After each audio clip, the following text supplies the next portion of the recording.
Good evening छात्रों। तो जैसा कि बहुत दिनों बाद मैं वीडियो लेकर आया हूँ, बायोलॉजी से शुरू करते हैं। ठीक है, तो ये 2026 का एक तरह से मान सकते हो एक नया शुरुआत है। अब वीडियोस रेगुलर आएगा। तो जो पुराने हैं उनसे रिक्वेस्ट है, तुम्हारा कोई भाई होगा, छोटा भाई बहन होगा, या फिर कोई फ्रेंड होगा जो क्लास 10th में इस बार गए हैं, उन्हें ये वीडियो जरूर शेयर करें। ठीक है, तो बिना टाइम वेस्ट किए शुरू करते हैं। चैप्टर का नाम है जीवन की निरंतरता। चैप्टर का नाम क्या है? Continuity of life. मतलब क्या है जी? जीवन चलता कैसे है। सर पैर है, पैर से चलता है, ये नहीं पढ़ने वाले बाबू। हम लोग का जो लाइफ है, अभी हम जो दिख रहे हैं, मेरा लाइफ कैसे चल रहा है, हम कैसे जिंदा है, हम कैसे बोल रहे हैं, मेरा जो बाल बच्चा होगा डायनासोर होगा कि अमरजीत जैसन होगा, ये पता कैसे चलता है। यही सब चीज हम लोग इस चैप्टर में पढ़ने वाले हैं। इस चैप्टर में बहुत सारा राज खुलेगा। ठीक है, कुछ कुछ बात है जो तुम लोग के माइंड में बहुत कुछ पहले से रहा है, कि जैसे कि मान लो किसी किसी गाय का देखना यहाँ से पैर निकल जाता है, पता चलेगा क्यों निकलता है। ऋतिक रोशन का 6 उंगली क्यों हो रहा है ना। सर एगो तो हम सुने थे, एगो औरत का पेट से सांप निकला था, इसका भी जवाब मिल जाएगा।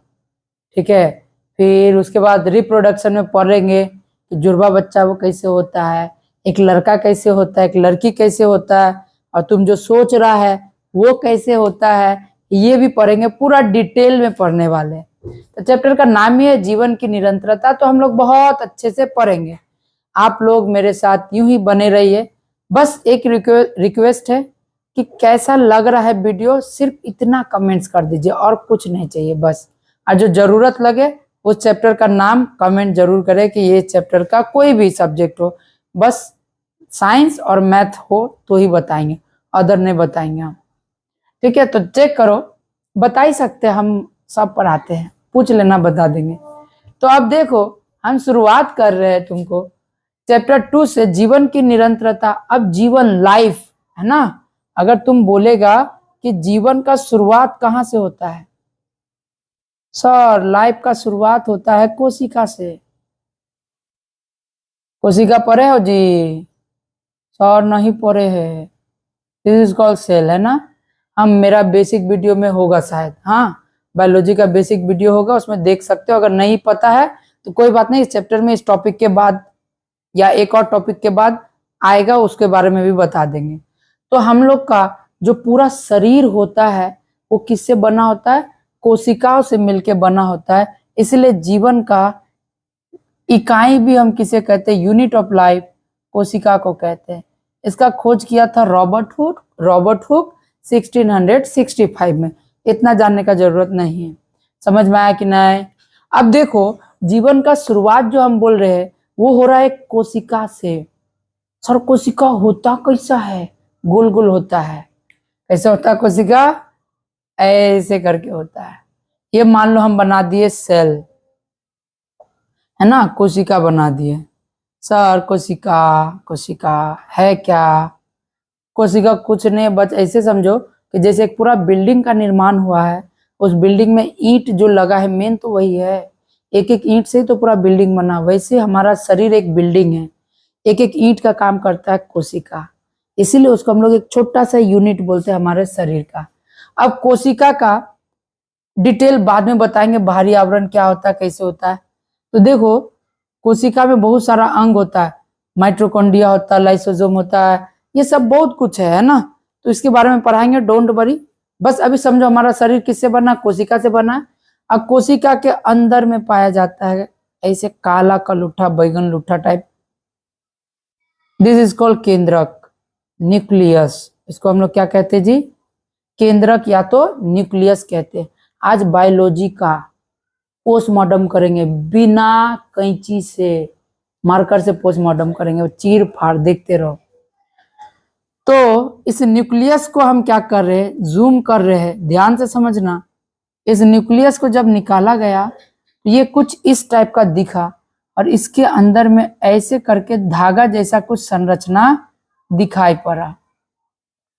ऐसे करके फैला हुआ एक संरचना टाइप में कुछ दिखा, धागा जैसा। ठीक है, तो ये है केंद्रक। ये क्या है जी? केंद्रक है। और ये जो धागा जैसा स्ट्रक्चर दिख रहा है, दिस इज कॉल्ड क्रोमैटिन जालिका। क्रोमैटिन जालिका बोलते हैं। सर हम लोग का सर तो बोला था ये डीएनए है। क्या है? डीएनए। तो बाबू ये डीएनए नहीं है, झटका लग सकता है। ठीक है, बने रहो, सब समझ में आएगा। तो अभी के लिए फिलहाल वो डीएनए ही मान लो, लेकिन डीएनए नहीं है। क्या है बताएंगे। और ये जो है केंद्रक के अंदर में भी केंद्रक है, केंद्रक के अंदर में भी केंद्रक है। इसको हम लोग बोलते हैं न्यूक्लियोलस। न्यूक्लियोलस। अच्छा, सब कुछ का बता ही रहे तो क्यों छोड़ी। सेल का डिस्कवरी करने वाला का नाम था रॉबर्ट हुक। केंद्रक का खोज, केंद्रक कैसा रहता है देखने में जी? सर नहीं पता। कोई भी बिच्ची देखने में कैसा रहता है? जैसे एक पूरा फल हो गया, क्या हो गया? सेल हो गया, तो उसका बीज कैसा कलर का? ब्राउन कलर का होता है। इसीलिए केंद्रक को ऐसे याद रखो, रॉबर्ट ब्राउन। Robert brown. केंद्रक का खोज करने वाला प्राणी का नाम क्या था जी? Robert brown.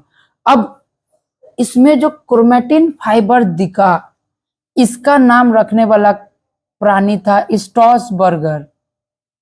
क्या नाम था? स्ट्रॉसबर्गर। हाँ, खाने वाला बर्गर। तो वो स्ट्रॉसबर्गर ये क्रोमैटिन जालिका को ही क्या नाम से पुकारा? डीएनए के नाम से पुकारा। अब वो डीएनए कब पुकारा, कैसे पुकारा, बाद में बोलेंगे। डीएनए डायरेक्ट नहीं बोला, वो बस क्रोमैटिन फाइबर का एक तरह से तुम समझ सकते खोज किया। अब ये क्रोमैटिन फाइबर क्या, धीरे धीरे सब पता चलेगा। ठीक है, देखो इस क्रोमैटिन फाइबर को जब और ज्यादा डिटेल में देखा गया तो ये कुछ इस टाइप का स्ट्रक्चर दिखा।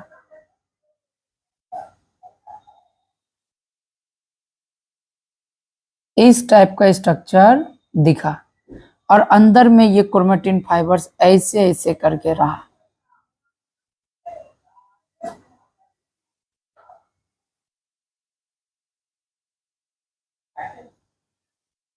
दिख रहा है स्ट्रक्चर? तो ये जो तुमको स्ट्रक्चर दिख रहा सर, ये तो फूल जैसा लग रहा। फूल नहीं है बाबू, दिस इज कॉल्ड गुणसूत्र। इसको हम लोग कहते हैं क्रोमोसोम। सर ये है क्या? थोड़ा देर धैर्य रखो, सब मालूम चल जाएगा। अभी बस ये समझो क्रोमैटिन से एक कुछ स्ट्रक्चर निकला, उसका इसके बारे में सबसे पहले बताया स्ट्रॉसबर्गर। कौन बताया? स्ट्रॉसबर्गर। लेकिन इसका नाम गुणसूत्र रखने वाला चच्चा का नाम था वॉलदेयर, या तो वॉलतेयर भी बोलते हैं ना। वॉलदेयर सबसे पहले क्या किया था? गुणसूत्र का नामकरण किया और ये क्या किया? खोज किया। क्या किया? खोज किया। समझ में आया बात? सर ये गुणसूत्र है क्या, ये बताइए ना। बताएंगे थोड़ा देर बाद।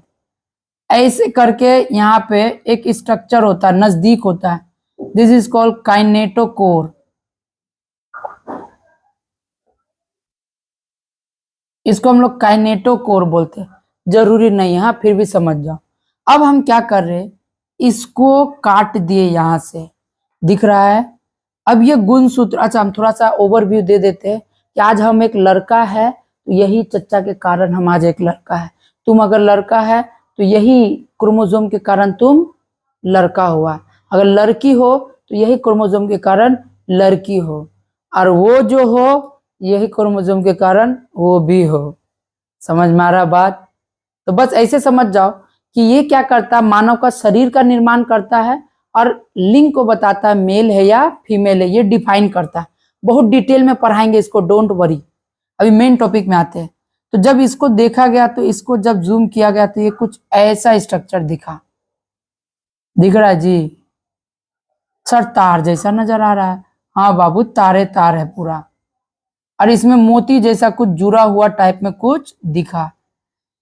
This portion is called DNA. Actual में ये है डीएनए।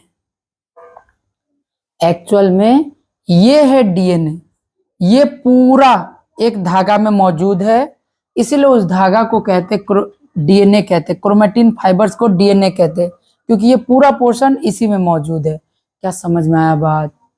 अब ध्यान दो, ये जो डीएनए सर गोल गोल बिंदु क्या दिखाई दे रहा है, इसको हम लोग बोलते हैं हिस्टोन प्रोटीन। क्या बोलते हैं? हिस्टोन प्रोटीन कहते हैं। एक मिनट हम चेक कर लेते वीडियो ऑन है कि नहीं है। चल रहा है, मुबारक हो। तो देखो इसको हम लोग कहते हैं हिस्टोन प्रोटीन। अब ये हिस्टोन प्रोटीन एक्चुअल में जुड़ा कैसे रहता है? मान लो ये ऐसे करके ये बिंदु है, और ये जो डबल डीएनए है ना, वो जो धागा जैसा संरचना वो ऐसे करके रहता है। दिख रहा है क्या सर? समझ में नहीं आया? अच्छा से चेक करो, ये क्या है? ये जो डीएनए का जो धागा है वो हिस्टोन प्रोटीन को जैसे मोती गूंथते हैं ना, वैसे करके बांध कर रखता है। सर ये प्रोटीन क्या काम करता है बाद में बताएंगे, हिस्टोन प्रोटीन का काम हम अभी के लिए बस समझो डीएनए को बनाए रखने में हिस्टोन प्रोटीन का बहुत अहम भूमिका होता है। अब ये एक्चुअल में फिर इसको भी जब तुम जूम करेगा हिस्टोन प्रोटीन को, वो कुछ इस टाइप का दिखेगा।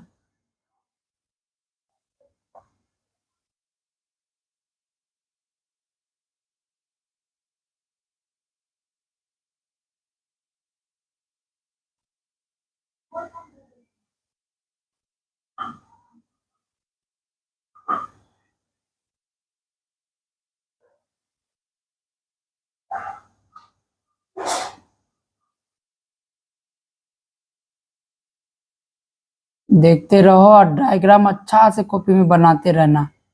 दिख रहा है ना? देखो ये स्ट्रक्चर है इसका।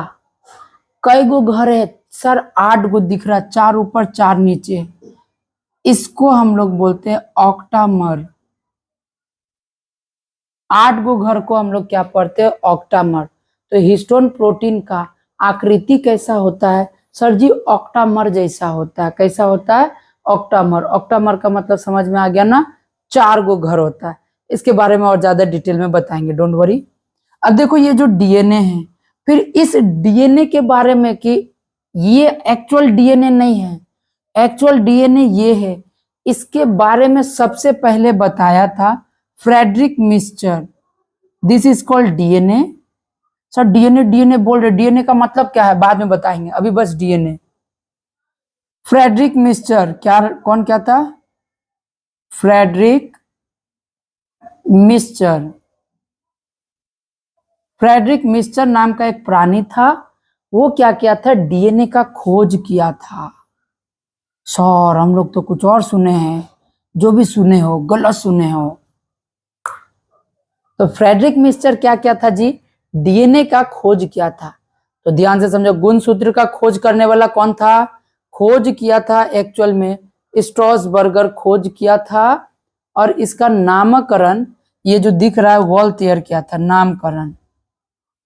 समझ में आ रहा? क्रोमोसोम का।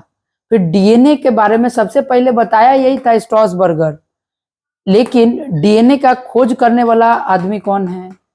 बोला कि ये डीएनए नहीं है जी, डीएनए ये है, इसको बताया था फ्रेडरिक मिस्चर। फिर बाद में क्या किया गया? इसको और जूम किया गया। दिख रहा है क्या?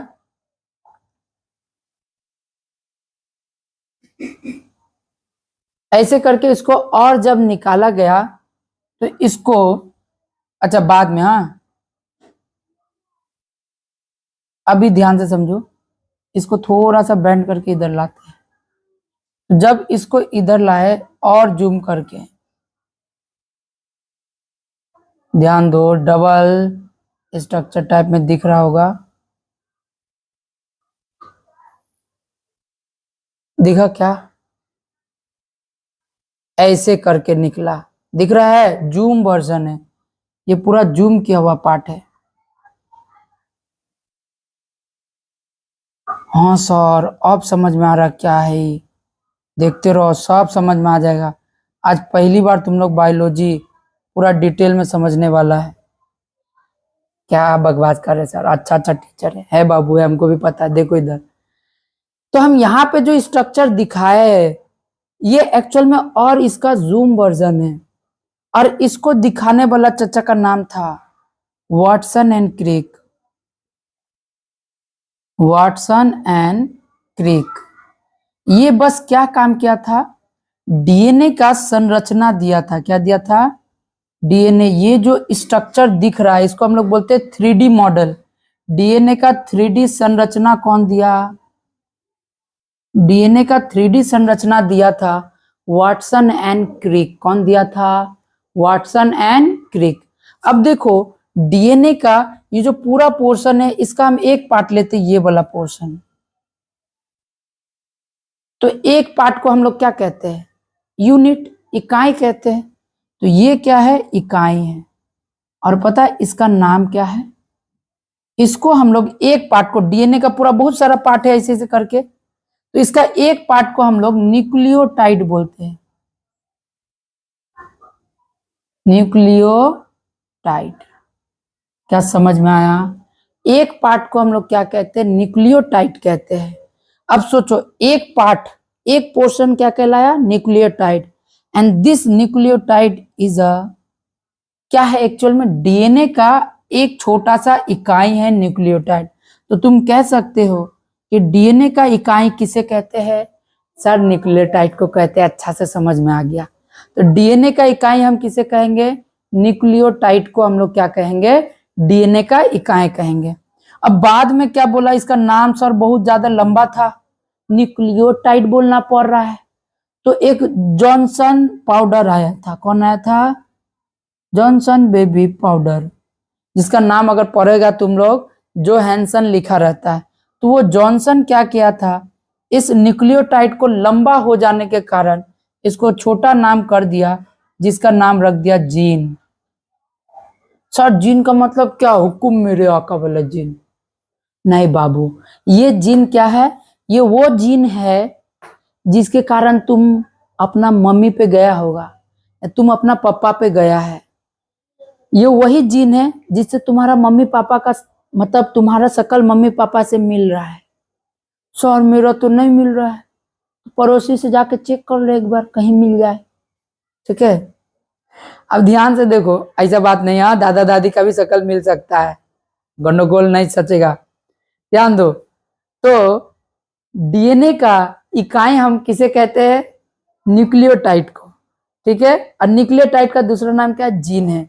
जीन का काम होता है, अगर तुमसे पूछेगा सर जीन क्या है, तो जीन क्या काम करता है? आनुवंशिकी, आनुवंशिकी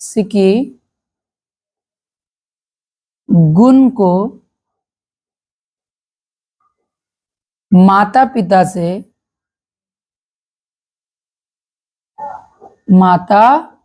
से संतानों में भेजता है। किसमें भेजता है?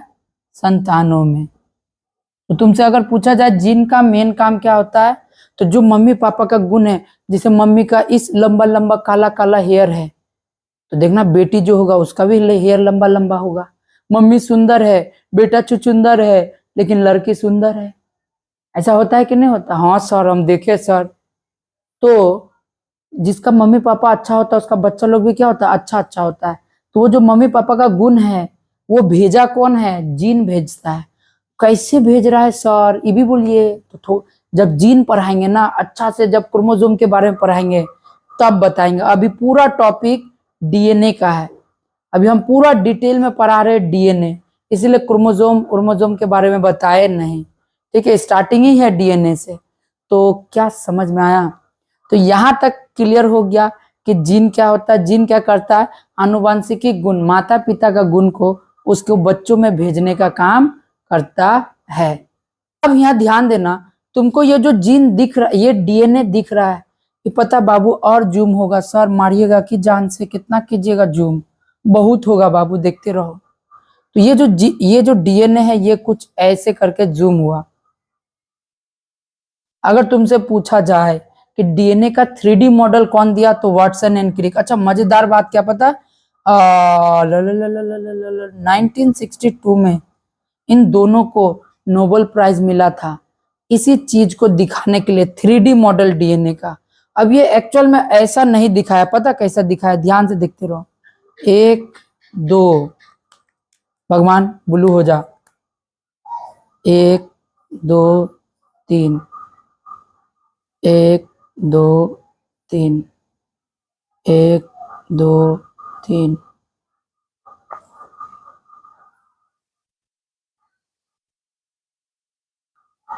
वाह अच्छा लग रहा है देखने में।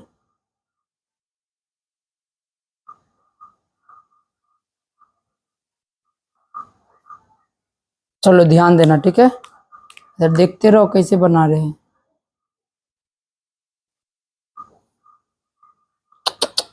थोड़ा सा गैप हो गया, भावनाओं को समझ जाना रे लड़का लड़की सब।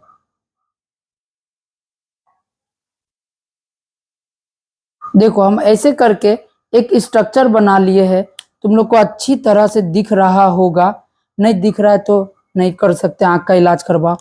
ध्यान दो, एक तरफ रहता है ए, एक तरफ रहता है टी, एक तरफ रहता है ए, एक तरफ T, A T, A T, A T, A T. मन में आ रहा है ना ए टी का मतलब क्या है, तो सब पता चल जाएगा। थोड़ा देर धैर्य शांत रख के बैठो। जी सी, जी सी, जी सी, जी सी, एटी जी सी, अरे यार जी सी। तो ऐसे करके डीएनए के अंदर में, इस डीएनए के अंदर में भी 4 गो तत्व दिखा है। वो दिखा ए और टी, और दूसरा दिखा जी और सी। क्या होता कैसे होता सब पता चलेगा, ठीक है, डोंट वरी। अब यहाँ ध्यान दो, तुमको ये जो स्ट्रक्चर दिख रहा है ये प्रॉपर स्ट्रक्चर है डीएनए का। कई गो लरी है, एक गो लरी, 2 गो लरी दिख रहा है ना, इसको हम लोग कहते हैं द्विशृंखलन। क्या कहते हैं, द्विशृंखलन। स्पेलिंग देख लेना, मेरा मिस्टेक होता है, द्विशृंखलन, ठीक है। इसको हम लोग कहते हैं डबल हेलिक्स, डबल हेलिक्स। समझ में आ रहा बात। और ये जो डबल ट्रिपल, इसको हम लोग बोलते हैं हाइड्रोजन बॉन्ड, हाइड्रोजन बॉन्ड बोलते हैं, हाइड्रोजन बंध, हिंदी में क्या बोलेंगे, हाइड्रोजन बंध। अगर तुमसे पूछा जाए, ध्यान से समझो, कि डीएनए के अंदर में, किसके अंदर में जी, डीएनए के अंदर में, कि ये सब जो तत्व है वो कौन सा बंधन से जुड़ा रहता है, हाइड्रोजन बंधन से। किससे, हाइड्रोजन बंध से जुड़ा होता है। डीएनए का स्ट्रक्चर देखने में कैसा होता है सर, डबल हेलिक्स होता है सर। डबल हेलिक्स मतलब द्विसंकलन, एक संकलन इधर द्विसंकलन। समझ में आया। अब आ जाते हैं ये एजीटी। अभी तुमको फिलहाल के लिए इतना याद रखना है कि एक तरफ ए है, दूसरा तरफ टी है। ए और टी में कितना बॉन्ड का निर्माण होता है, डबल बॉन्ड का निर्माण होता है। दिख रहा है कि नहीं। फिर उसके बाद हम बताए जी और सी, जी और सी, जी और सी में कितना बॉन्ड का निर्माण होता है, ट्रिपल बॉन्ड का निर्माण होता है। ऐसे करके याद रख सकते हो। ए जी तू सुन, तो क्या याद रखेगा, ए जी तुम सुनो, ए जी तुम सुनो। ए टी में डबल बॉन्ड और जी सी में ट्रिपल बॉन्ड। ऐसे बोलते ना, ए जी सुनते हो, अबे गधे सुनते हो, सुनिए जी, सुन बे गधे। तो आगे से अगर कोई पुकार रहा है तुम्हें तो बी केयरफुल, ठीक है। तो ध्यान दो, तो यहां से A T G C, A T में डबल बॉन्ड और जीसी में ट्रिपल बॉन्ड। किस प्रकार का बॉन्ड, तो सर जी हाइड्रोजन बॉन्ड। क्या समझ में आया बात। यहां तक तुम्हारा ओवरऑल एक तरह से समझ सकते हो बेसिक पार्ट। अभी डीएनए क्या होता है, दिमाग खुला, डीएनए होता कहाँ है, दिमाग खुला। क्वेश्चन ध्यान से सुनो, पूछता है अगर कि डीएनए का स्ट्रक्चर कौन दिया, वाटसन एंड क्रिक दिया। डीएनए का छोटा इकाई क्या होता है सर, न्यूक्लियोटाइड होता है। डीएनए का नाम मतलब न्यूक्लियोटाइड का नाम जीन कौन रखा, जॉनसन रखा, जॉनसन बेबी पाउडर। और उस जीन का मुख्य काम क्या होता है, आनुवांशिक गुण, माता पिता का गुण को उसके बाल बच्चों में ले जाता है। क्या समझ में आया बात। अब यहां से हम डीएनए का शुरू करेंगे टॉपिक। इसीलिए नोट करो जल्दी से।